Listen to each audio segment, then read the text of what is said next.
Hello there, and welcome to the Intake Podcast. I'm Jim Tedford, President and CEO of the Association for Animal Welfare Advancement.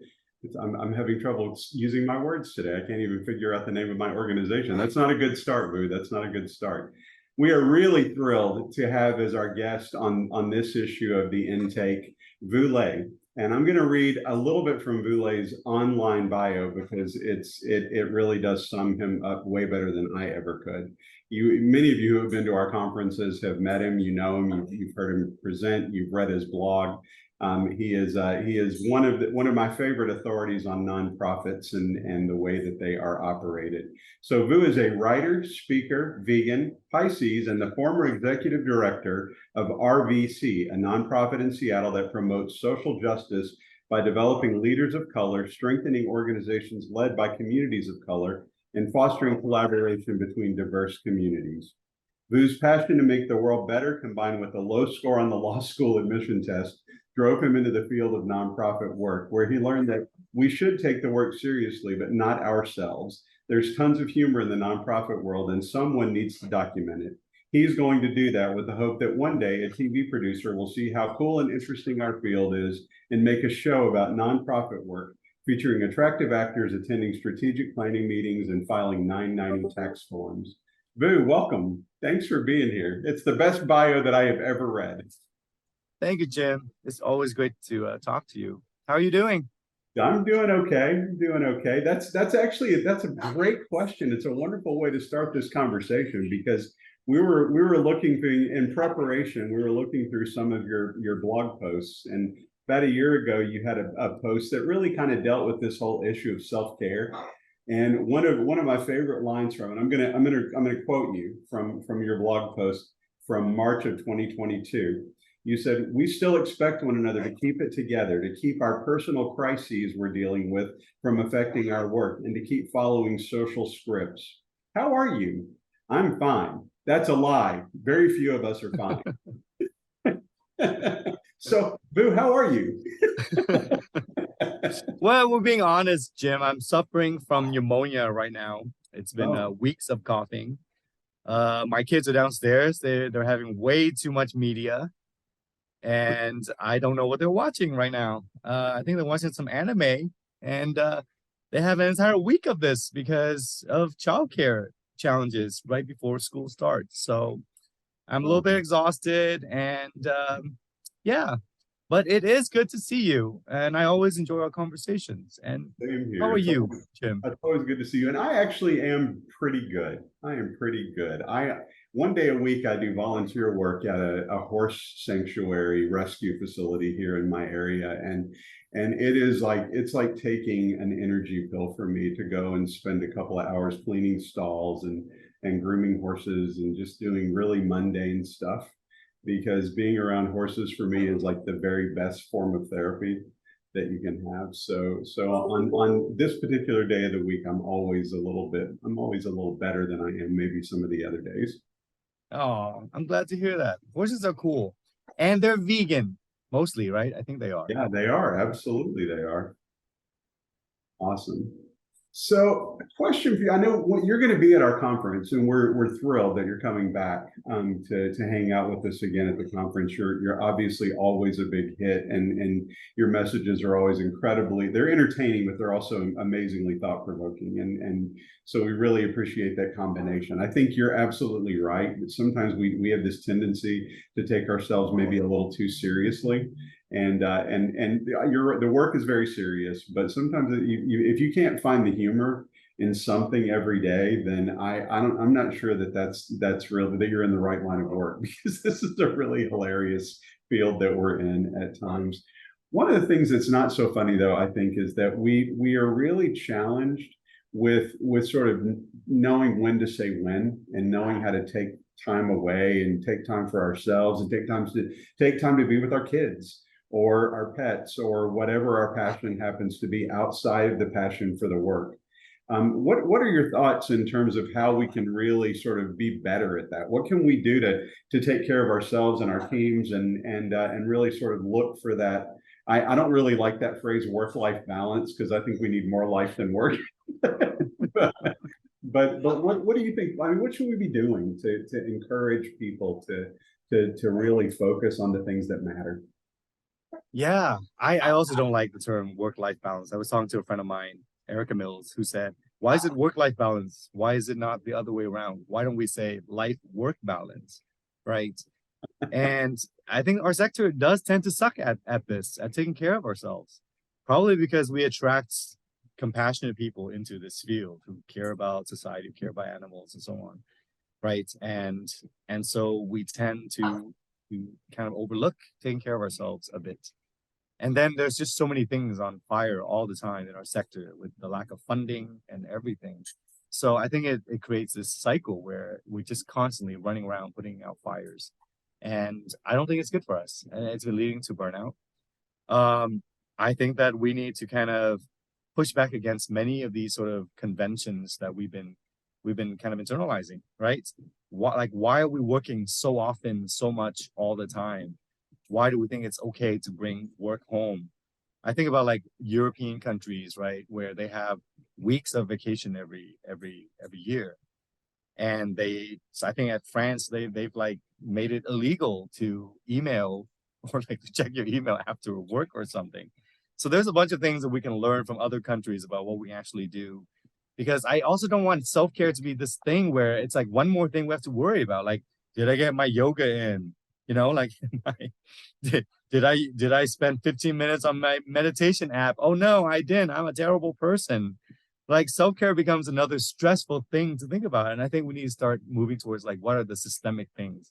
I would love if more of us think about like 4-day work weeks or taking every Fridays off during the summer as like an org-wide sort of policy. You know, we need to start making these things systemic. You're muted, Jim. Hey, I'm muted. I can't believe I did that to myself. I live with a parrot in my office, and so he every time I get on a call or a Zoom or anything is when he decides that it's time to start playing with toys and getting really rowdy in his cage. So his cage is wide open. He could be anywhere he wants, but he's in there shaking toys and rattling chains like some sort of crazy animal. So sorry about the crazy noise in the background. No, I totally agree with you. If we could figure out a way to normalize some of those things, you know, I wonder, and you probably have watched this as well. I wonder how much of an impact COVID, the whole pandemic, has had on our ability to work more and work from home, and what we do in the name of sort of efficiency, where we've got a computer in our pockets all the time. And now that so many more people are working from home at least part of the time, you know, when do we turn it off? How do you know when to turn it off? And so I wonder if that has actually stretched those boundaries instead of really helping us to adapt better to that balance that we're looking for in our lives. I think we learned a few lessons from COVID, but I don't think they're the right lessons. Like COVID should be, you know, like a time for us to think about like what is really important? What do we prioritize? How do we rest? How do we get away from this capitalistic productivity culture, right? That's been ingrained in us. But instead, we've entrenched more and more of these philosophies. We've like internalized them even more. I mean, we don't even think about it. Like, for example, Jim, you just apologize for your pet parrot potentially running into the room, you know, causing noises and stuff. That's delightful. Like, that's just life. That's just part of you. But you end up apologizing for that. You know, like we start apologizing for our kids. Like my kids could pop up here any moment, you know, screaming and hitting each other or complaining about them being hungry and or whatever. Like that's just part of life, you know. But instead of us all kind of embracing that and saying, "Hey, everyone, here are my kids. Here's my parrot. You know, here's my dog or whatever," we start apologizing for that because we still are buying into this professional and toxic productivity culture.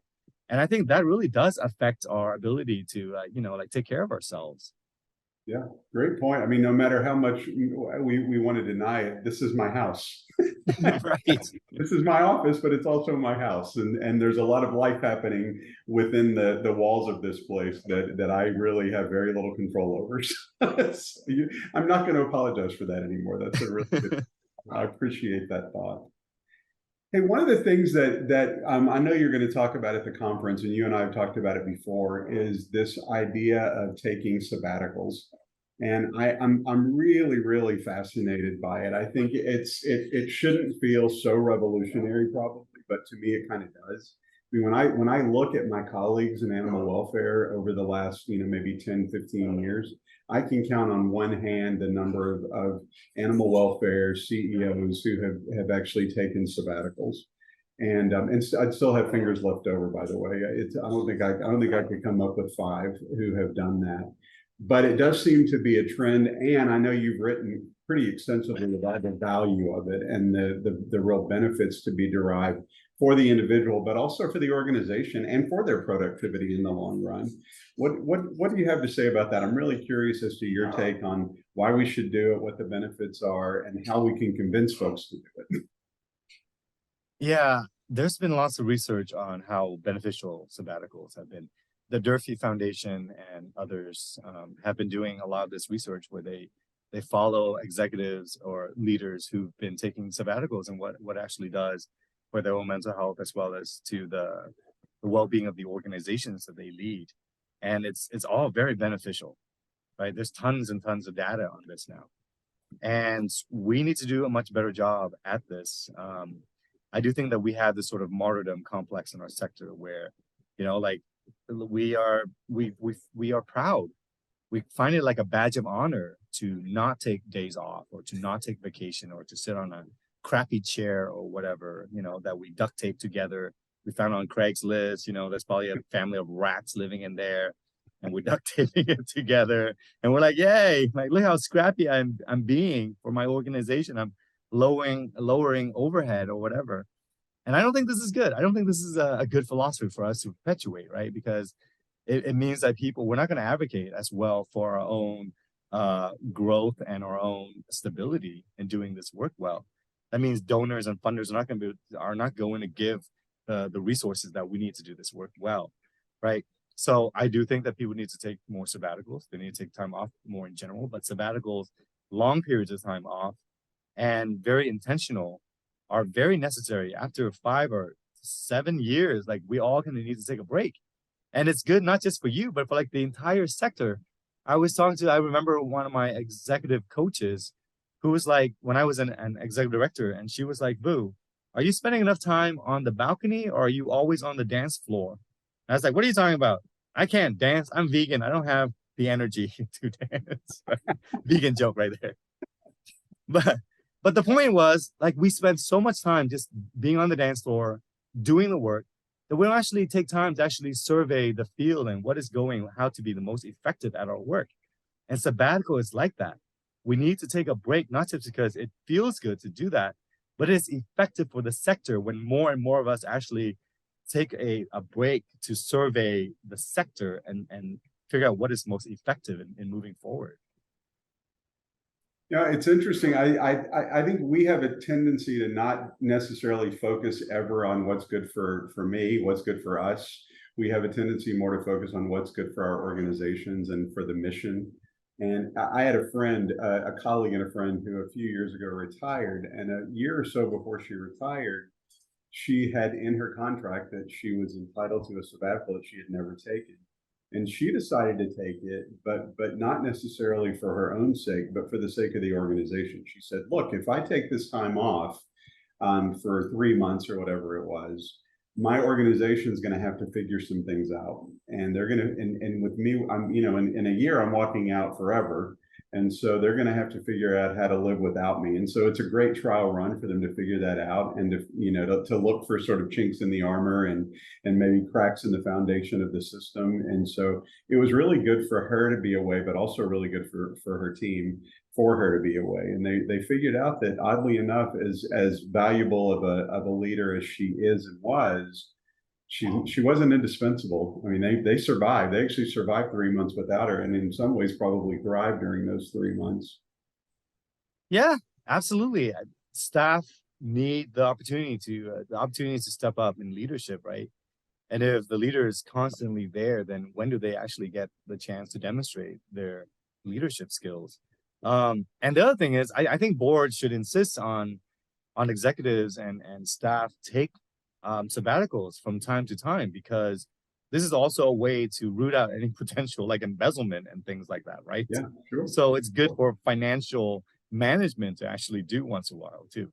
Yeah, it's amazing that that stuff is going to show up when all of a sudden that person's not in the system and they're not able to manage things and manage around it. That's an interesting concept as well. Really like that. So I know sabbaticals are one thing, and I think that's for a lot of folks that's a real stretch to even imagine it. So I guess we should probably start with, enforcing PTO requirements and just sort of saying, look, you are not going to be any good to us if you are completely burned out and tired. So maybe you need to take a little bit of time off. It took me a long time to figure that out myself. I mean, obviously I've been in the workforce for a pretty long time. And it took me a long time to figure out that if I leave vacation time or PTO on the table, no, I'm not going to get any gold stars for that. Nobody's going to care whether I leave it on the table or not. So I've made a commitment to really taking that time, and I encourage it in my staff all the time. I'm really, they kind of make fun of me because I'll look at their PTO bank as we move through the year and say, you need to take more time. Like, this is ridiculous. You've had like 3 days off since the beginning of the year. You need to do it. So I think maybe that's the place to start. Maybe we teach people to sort of start in small doses, and hopefully they'll lead up to understanding the value and the beauty of taking a more lengthy break. Yeah, I think that leaders need to do a much better job, just like, showing up by example. The challenge has been that a lot of executive directors, CEOs, supervisors in the sector have also internalized a lot of this sort of martyrdom, scarcity mindset. And also a lot of us have maybe lessons that we learned from our own childhood upbringings that affect how we think about self-care. For example, I never saw my parents taking vacation ever, right? They were immigrant parents who they were working 14, 15-hour days. And I never saw them take any vacation. And so I learned those lessons from my parents, which is like, never take vacation. And then when I became an executive director, like I perpetuated this in my own staff by really never paying attention and never taking vacation myself. So I think it's great, Jim, that you recognize this in yourself and made efforts to actually address it, because then what that does is that it encourages these staff, when they become supervisors, to also then start thinking about how do they encourage their own team members to take care of themselves. So I think it's great. Yeah, it's good. It's good for them individually, and it's good I think it's good for their organizations, which means ultimately it's good for the field. And you're going to be much more effective at achieving your mission if you're not just frazzled down to the wire. So yeah, I'm a big believer in taking that time. I said to somebody last year, I left a couple of days of we have a specific PTO plan, and I did that on purpose. We've looked at that whole open-ended, just take all the PTO you want as long as you get your job done. We've looked at some of those as potentials, and my concern is that unless somebody can actually see it in front of them and see what they've got saved up and that they're not using, they're going to be even less likely to use it. So I like the fact that we can sort of look at that thermometer and say, hey, I've got 40 days that I haven't taken. I need to take some time away from here and breathe, actually get to know my family a little bit, maybe, or walk my own dog around the block a time or two. Maybe that's not a bad idea. So a little over a year ago, in one of your blogs where you really focused a lot on self-care, it was sort of, we were coming out of COVID, and it was the end of winter. We were going into spring. It was a great blog because it was full of really wonderful metaphors about flowers bursting, and you were like, they don't really burst. They sort of ease out of the ground. And I loved all the metaphors in that one. But you said, though our literal winter is over, things are still going to be hard for a while. I'm curious as to sort of your assessment of how things are now. COVID is still a thing. I heard a piece this morning on NPR about this new strain, and it sounds like it could be scarier than some of the other strains we've seen over the last few years. So there's still a reason for us to be vigilant about that. So I recognize it's not over, but things have normalized a great deal, I think, from in the post-COVID era. What do you think is? How do you think things are? How do you think we're doing as a movement? Yeah, COVID is definitely not over. I do think that we need to start thinking about masking again in public settings, and I am definitely not doing any more sort of indoor crowded spaces, such as movies and restaurants for a while until it calms down a bit. So I would encourage everyone to really think and to get vaccinated or boosted soon. I think there's a new booster coming out soon. As for our sector, I think there's some really good things that have been happening. Some funders have started waking up to the fact that they don't fund nonprofits enough, and some of them are sunsetting so that they can give out more money. The trust-based philanthropy movement has been going strong, and it's all about trusting nonprofits and giving them multi-year general operating funds and removing as many barriers as funders can to make our work more effective. So that's been really great. I think a lot of nonprofits have started to do things a bit differently. So like I said, the 4-day work weeks and et cetera, we're having more and more conversations about this. We're seeing more sort of this like existential reckoning in our sector, which I'll talk about during the conference, right? And it's about like many of the things that we consider to be immutable are we realize are really things that we can change. For example, the way that boards are structured, right? We were just like, well, boards, what can we do about boards? They're just ineffective and awful. I guess we're just going to have to accept that. And a lot of organizations are like, you know what, we're not going to do that anymore. We're going to try some new board models now, or new leadership structures where we're having more and more co-directorships now, or the way that we've been doing fundraising of like constantly kind of sucking up to donors and treating them like heroes and saviors and et cetera.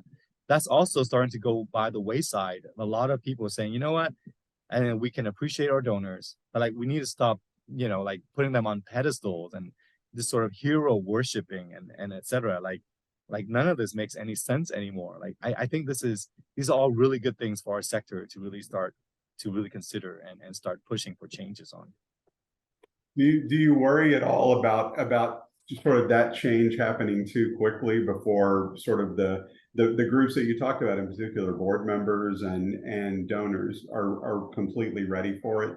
Feels like that there's got to be some way we can kind of transition them. It's the old sort of, we don't want to bite off our noses to spite our faces, so we've got to, we've got to be. I think we've got to be somewhat cognizant of that, but I'm totally on board with it. I love your thoughts on fundraising and holding donors accountable in a different way. Yeah, I mean, there's going to be people who have been ready for a long time now, and they're like, "What took you so long?" Like we need this to think about the nonprofit industrial complex and how do we deal with it, right? And then there'll be some people who'll be like, "Yeah, this is going a little bit too much. We can't throw out the baby with the bathwater, etc." So I think it really depends on who we're talking to. But overall, for me, I think that these changes have been a long time coming. They've really hampered, like these traditional practices have really hampered our ability to do our work effectively for decades now.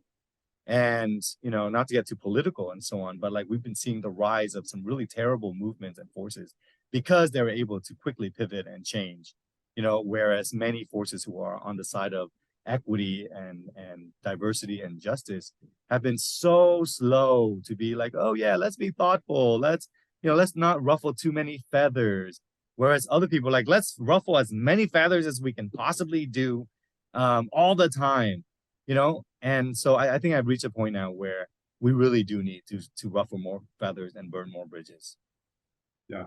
Interestingly, I think our organization is one of the ones that's really taken the lead in trying to promote greater diversity, equity, and inclusion across the animal welfare space.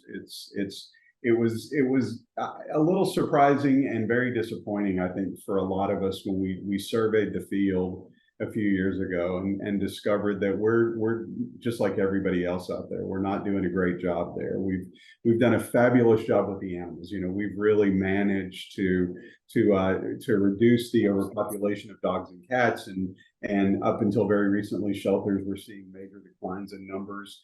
Post-COVID, we're seeing a little bit of a reversal in that trend, which is alarming to a lot of us. But nonetheless, we've done a great job, I think, of enlightening the community around the way to take care of their pets. We have not necessarily kept up with that when it comes to the way we take care of people. And that's internally within our field as well as in the communities we serve. We've kind of left entire segments of the population completely behind in a lot of the work we've done and the services we've offered out there. And we're working hard to really sort of turn that around. What are your thoughts on sort of what we should be doing? What do we in animal welfare need to make sure we never stop thinking about when it comes to making sure we're including as many folks as we can in our missions? I think it was at the conference when I spoke at a while ago, when someone was like, it seems like a lot of us like animals better than we like human beings. And I'm like, huh, that's very interesting. And it may be true. I mean, they're cuter, they're less complicated. Dogs especially are just so great and loving, and human beings are so complicated and etc. But the reality is that, like, this is who make all the decisions and everything. And we're the ones doing all the work. And we do have to consider equity and diversity and inclusion and so on, and do a much better job at that, no matter what field we're in. Like, I was talking to this one colleague who was just like, I don't know why I need to talk about race. Like, I run a cancer organization, and cancer doesn't discriminate. And I'm like, well, cancer may not discriminate, but is that really true? No, cancer really does discriminate. All right. Like, Black women are more than twice as likely to die from like breast cancer as white women. And Vietnamese women are greatly affected by cervical cancer, and then like, who gets access to services? Like, are you translating your services into, your information into different languages? Are you thinking about transportation access? Are you thinking about accessibility? Or how are you serving, like, clients who are deaf or hard of hearing, or who are blind, or have low vision, and they have pets and so on? Like, what are you doing? Like, so there are lots of things we all need to consider when it comes to equity, diversity, and inclusion, because it does affect, like, the people that we're working with, and it affects the animals that we're trying to serve. Yeah, we talk all the time about the fact that there is a tremendous cost in not focusing on this and not really paying attention to it.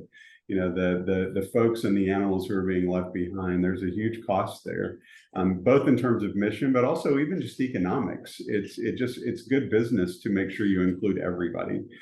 You certainly have the potential for expanding your donor pool and having more access to your services. If you're doing service for fees, you're going to do way better if you expand to a broader audience, those sorts of things. So yeah, not only is it the right thing to do, but there's some economic motives that we should be paying attention to that I think oftentimes you don't pay nearly enough attention to. So, question for you: You're going to be at our conference doing one of our keynotes, and we're as I mentioned before, we're really excited to have you back. Can you give folks a little bit of a preview of what you're going to be talking about? I think my theme is going to be talking about what are the lessons we need to learn from, like, the past several years of during the pandemic, right? It's forced us again into this existential crisis where we're at this point where we got to figure out, like, do we go back to the way things were, or do we actually move forward? And if it means moving forward, what does that actually mean? What are the sort of philosophies and practices that we need to think about? Do we keep or do we get rid of? How do we confront the sort of fear and discomfort that comes with all these changes, right? And I think it's also really exciting. I think it's exciting. It's a little scary, but I think it's also really exciting to think about doing things differently and rocking the boat a bit and being more effective in our work, and also happier and with less burnout. So the things that you and I talked about, Jim, like the sabbaticals and the self-care and things, like, these things should not be new, right? Like, they shouldn't be.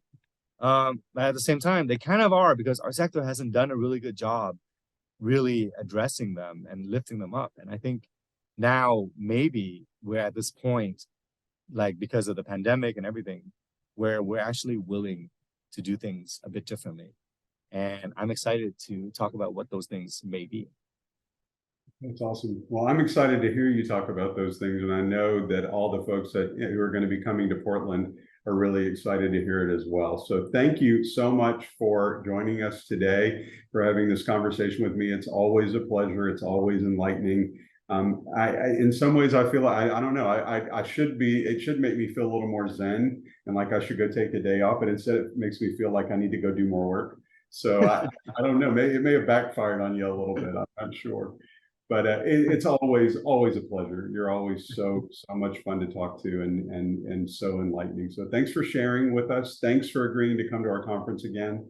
We are looking forward to seeing you there. And take care till then. Thank you so much, Jim. I'll see you soon. Yeah. Yes, sir.